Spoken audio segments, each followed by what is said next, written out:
हर हर महादेव। जय श्री शंकर। भगवान भोलेनाथ आप सभी की मनोकामना पूर्ण करें। आइए जान लेते हैं बृहस्पतिवार व्रत उद्यापन विधि। हिंदू धर्म में सप्ताह का हर दिन किसी न किसी देवी देवता को समर्पित किया गया है, यह आप सभी लोग जानते हैं। जिसके अनुसार गुरुवार के दिन भगवान विष्णु और बृहस्पति देव की पूजा किए जाने की विधि विधान है। मान्यता है कि अगर कोई व्यक्ति गुरुवार के दिन व्रत करता है तो इससे उसके जीवन की हर दुख परेशानी दूर हो जाती है। इतना ही नहीं, अगर कोई कुंवारी लड़की गुरुवार का व्रत करती है तो उसके विवाह में आ रही अड़चनें जैसे भी हो दूर हो जाती हैं।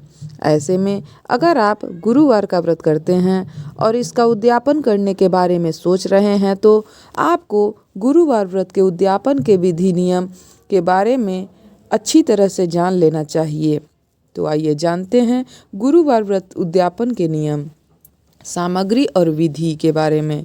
गुरुवार व्रत उद्यापन के नियम के अनुसार गुरुवार का व्रत पौष माह को छोड़कर किसी भी महीने में शुरू किया जाता है, यानी कि पौष माह में यह व्रत ना उठाएं। गुरुवार का व्रत शुरू करने के लिए सबसे शुभ मुहूर्त हिंदी महीने के शुक्ल पक्ष का पहला गुरुवार माना जाता है। मान्यताओं के अनुसार एक साल में कुल 16 गुरुवार का व्रत किया जाता है और 17वें गुरुवार के दिन इस व्रत का उद्यापन किया जाता है। कुल मिलाकर आपको गुरुवार व्रत के उद्यापन 16 गुरुवार व्रत करने के बाद ही करना रहता है। गुरुवार व्रत उद्यापन की जो सामग्री है वह भी आप नोट कर सकते हैं। केले, पपीता, चने की दाल, गुड़, हल्दी, पीले वस्त्र। गुरुवार व्रत उद्यापन विधि। गुरुवार व्रत का उद्यापन करने के लिए सबसे पहले सुबह उठ करके स्नान आदि से निवृत्त हो जाएं, फिर भगवान विष्णु का ध्यान करें और मंत्रों का जाप करें।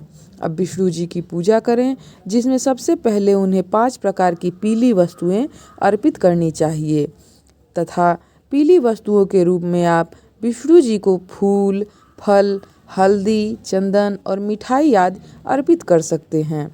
भगवान विष्णु को गुरुवार व्रत के दिन उद्यापन के दिन खीर का भोग भी लगाया जाता है।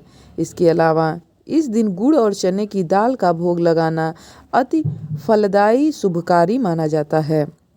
अब हाथ में जल भरकर भगवान विष्णु जी के सामने अर्पित करें। इसके बाद आपका गुरुवार का व्रत संकल्प पूरा हो जाएगा। आखिर में केले के पेड़ की पूजा कर गरीबों में अन्न का दान करना चाहिए।